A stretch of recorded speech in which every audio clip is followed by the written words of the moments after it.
Hey, welcome back. And so basically in this video, we're going to have a really long Jupyter notebook talking about how you can build custom evaluation metrics for LLMs. We're going to explore a different couple of options that you've got, and we'll look at some of the trade-offs as well. And there's a lot more text that you can read inside this Jupyter notebook. So the main focus is going to be just what are those different techniques, and also maybe some of the trade-offs and showing you different implementations of those. So let's start by talking about what are the different ways that we can evaluate an LLM's response. The first one is we can call it something like programmatic rule-based evaluation. And basically what you're doing there is creating custom rules that, determine whether or not that result is good. So if you're thinking about like the context or a task of a blog post, that could be creating an eval metric like does it contain more than 100 words, or is it a certain length? And we can obviously create some of the advantages for that is a quick feedback loop, and it's cost effective. The disadvantages are that if the task is very nuanced, then you're maybe not able to actually evaluate the quality of the LLM output using such a rudimentary metric.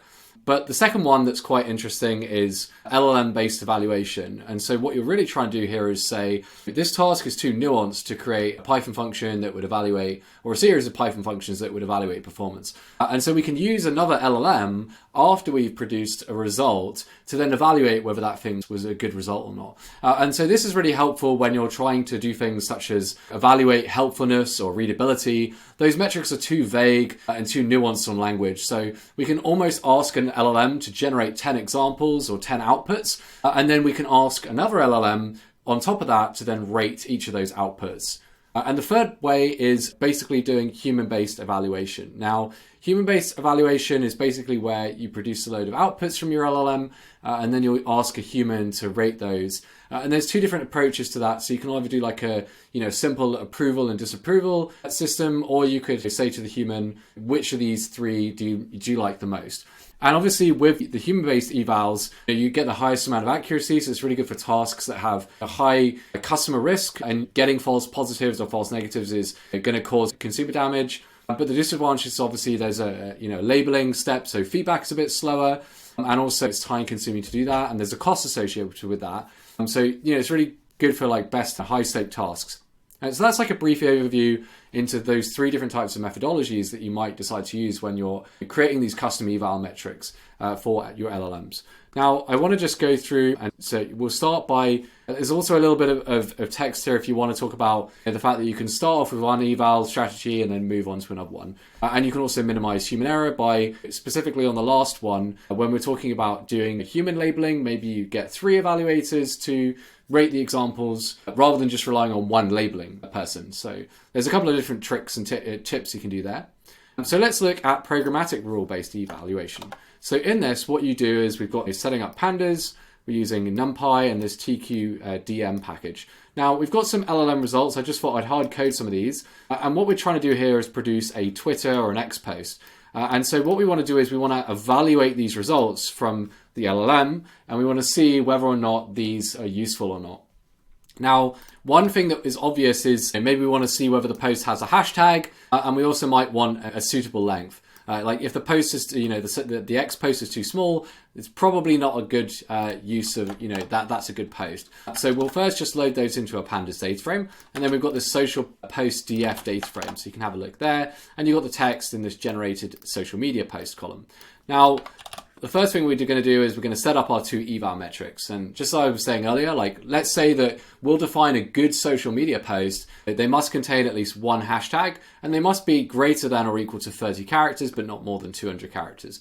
So we can set up these 2 individual eval functions that takes in the LLM text that is produced, and then we're going to run that through a series of steps. Now I've also got a nice helper function here that's just going to take a Boolean result in, and if the Boolean result is true, then we're going to return 1, else we're going to return 0. And that'd be quite nice for doing some counting, so that when we come to calculating the accuracy scores. We'll run those functions, and then we're going to set up these eval functions inside of a Python dictionary, and then we're just going to loop through all of the rows, and for each individual eval function, we're going to figure out what eval function we need to call, and then we're going to just pass in that text get the eval result. So this is basically saying, like, for each individual row of the social media text, let's run a function on the text, get the result of that, which will be a Boolean value, and then we're going to pass that into our helper function, which is going to take that Boolean result and basically update that specific column in that specific cell with either 0 or 1. So let's go and have a look at this. So you can now see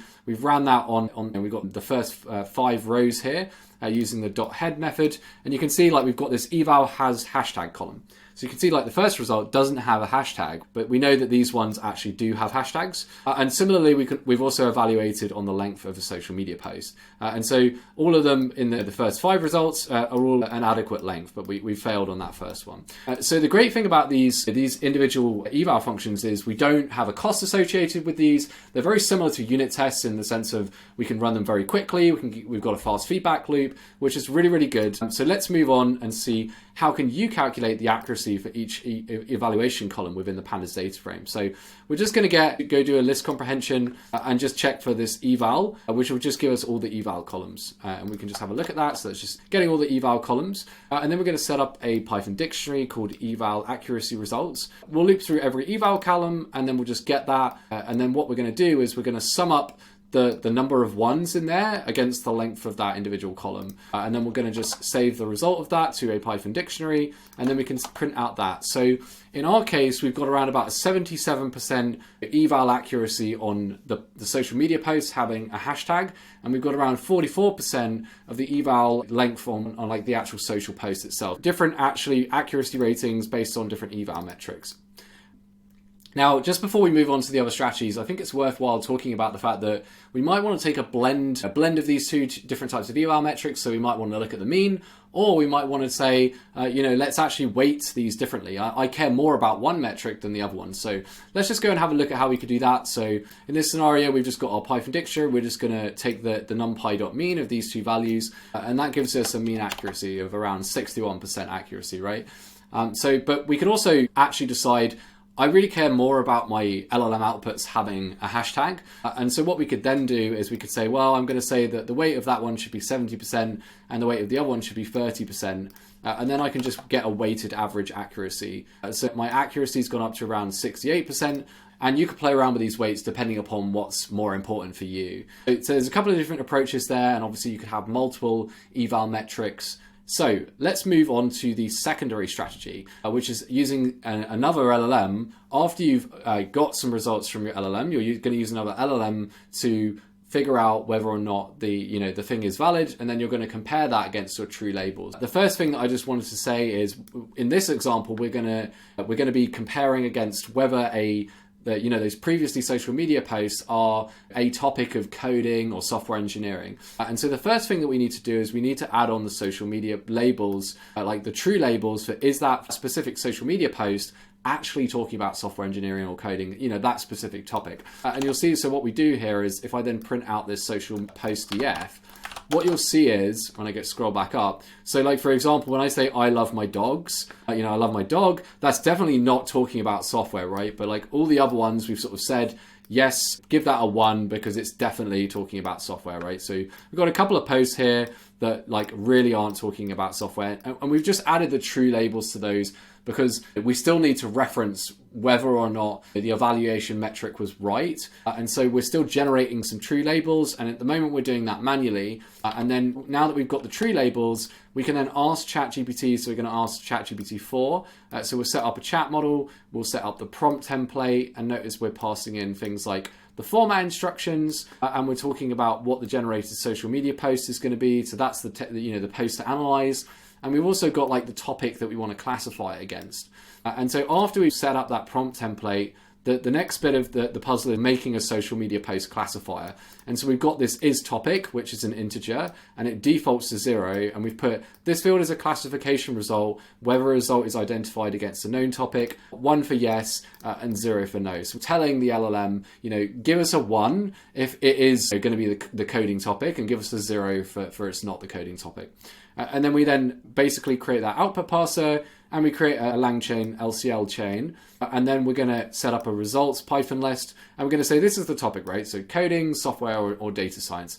We loop through each individual row. And basically what we have is we're passing in the topic, the output passes format instructions, and then also the social media posts. And we're just going to wait for that to run. And obviously what you can see here is that when we're using LLM-based evaluation, there's obviously a latency effect here where you can't get those quick evaluation metrics. And also there's a cost as well. So we've then added on that. So we can see we've got this eval is coding topic. And you can see here, for example, that it's very accurate, but it has actually made a mistake on this last one where we know that it's not a coding topic, but the GPT-4 has decided it is. So what we do is we get the true labels in one variable and the eval results in another. And we just create a count variable starting at 0. And then we loop through social post df. And we just check like this row, does it compare to this, right? So we're just checking row by row. Do these things, are they the same? And if they are the same, then we increment the count. And then what we do is we take the count and we divide that by the length of the true labels. And then we can see, so GPT-4 is getting a rough accuracy about 89% against the true labels. But the disadvantage of this strategy is obviously we still had to add the labels manually. Now that can be quite tedious. So we can take it a step further and we can say, maybe let's use GPT-4 to synthetically generate the right answer. And we could go in and change those synthetic answers later and catch various false positives or false negatives. But we could use GPT-4 to create synthetic data. And then after that, we could then use something like GPT 3.5 to evaluate against that grounded truth labeled data. So I've got some transactions here and we're just going to load those in. And then what we're going to do is look at these. So you've got like a cash deposit at a local branch. You got like withdrew money for rent payment, and we've got like a withdrew cash. We've got various different types of pieces of text that represent what happened at a bank transaction. And so what we now do is we've got pretty much the same kind of strategy. We've got ChatGPT-4 in JSON mode, telling it that you can analyze bank transactions, and here's the transaction to analyze. We set up our prompt template. And also, as well as that, then we've got a different Pydantic model, which is getting the transaction type and also getting the transaction category. Now we pass that to the output parser and we set up our LCL chain. And then we're creating the results and then looping through the data frame. We're then appending the results. So I'm just going to leave this to run now. And that's going to take a bit longer because it's using GPT-4. But the important point here is that you want to use a very powerful model to create these ground truth labels, because you don't want to create labels that aren't actually correct. And the other trick here is that when we come to evaluating against these ground truth labels, we're going to use a cheaper model, a less performant model, because that's not going to get 100% of it right. And that allows us to then work on optimizing the prompt and sort of making sure that we can really get if we can get a smaller model working well through optimizing the prompt or optimizing the retrieval, then that means we can take all those learnings and put it back into a more powerful model. So in this scenario, we've got two things we want to store: the transaction type and the transaction categories. So we're going to just loop through all the results and store that. And so now we've got our grounded truth labels on our transactions. Now, what we now need to do is we're going to go and test evaluate the accuracy of GPT 3.5 Turbo against that. So it's pretty much exactly the same, but we're just switching out the model here. And again, we're using this GPT 3.5 Turbo model and creating our chain. And then we're just basically, just getting the transaction description. And then if there is an error from the parsing, we're just basically saying the transaction type should be null. So we didn't get that one. And then we do the exact same thing here. So getting those results and then basically printing those out. So let's leave that to run. And again, you can see there's a slight latency involved in this, so that will take about maybe 10-15 seconds. So we'll just wait for that. So whilst that's running, we're saving the data to this GPT 3.5 transaction type category and also the GPT 3.5 transaction category. And we're going to compare those two columns against the grounded columns, the grounded truth labeled columns that GPT-4 created. Now, let's go and have a look at the code whilst this is finishing up. So we've got a transaction type counter and a transaction category counter. And so what we're going to loop through each row of the data frame, and we're going to see, okay, does GPT 3.5 transaction type equal the transaction type row?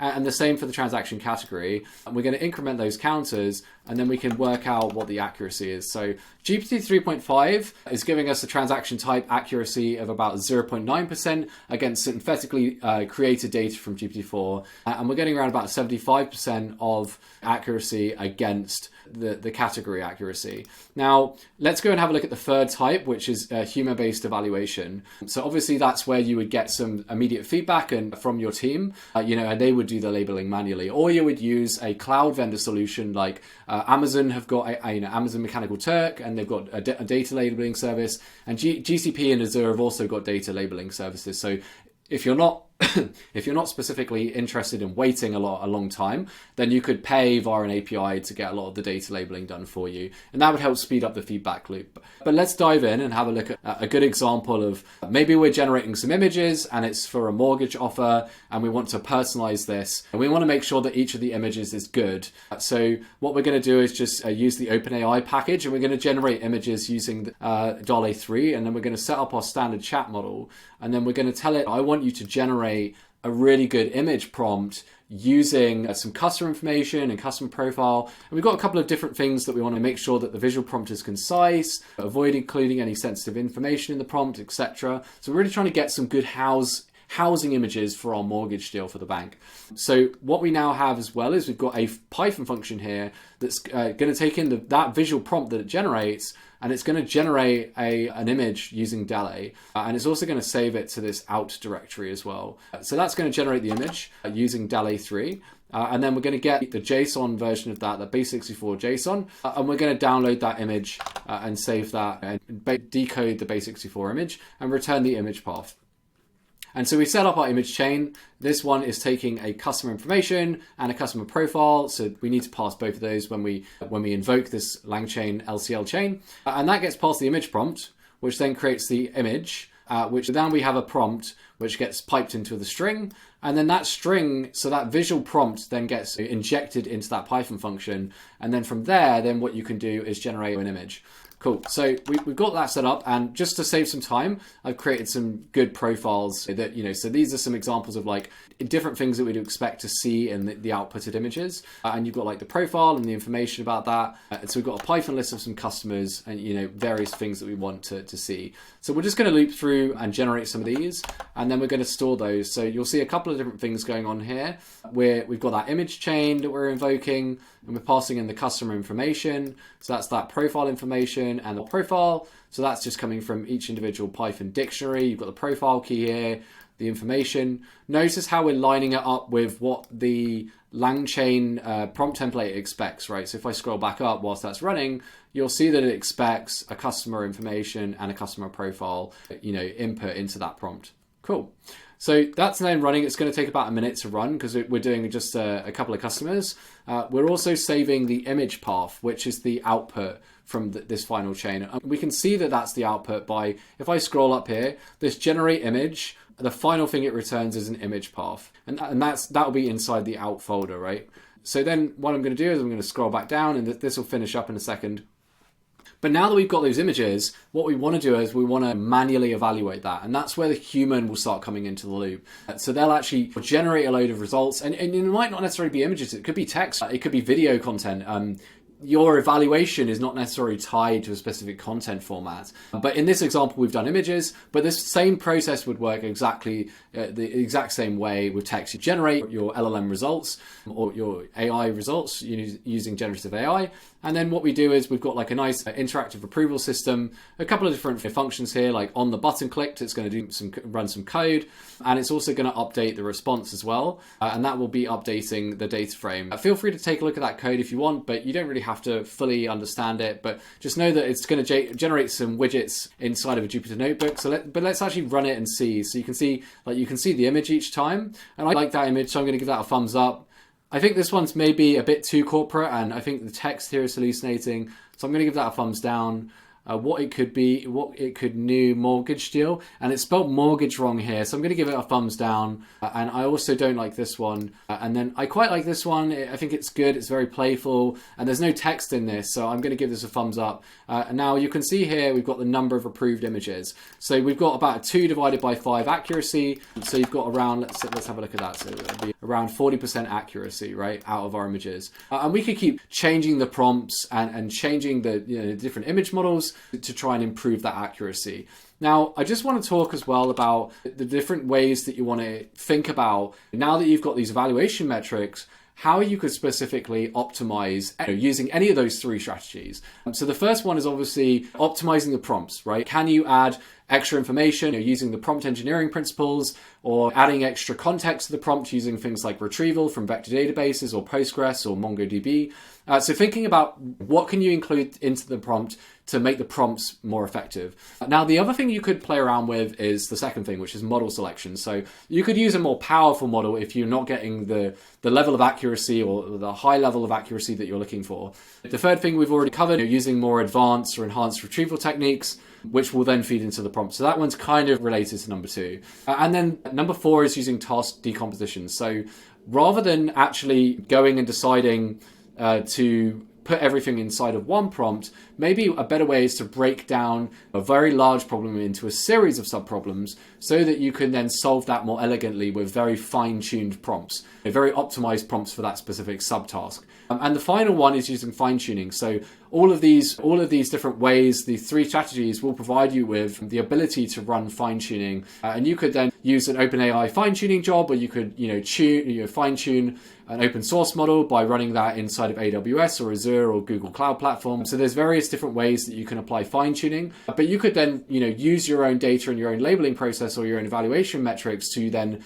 optimize and fine-tune an LLM. So hopefully this helps. We thought we'd try and make a more of a comprehensive guide this time. I'll see you in the next lesson.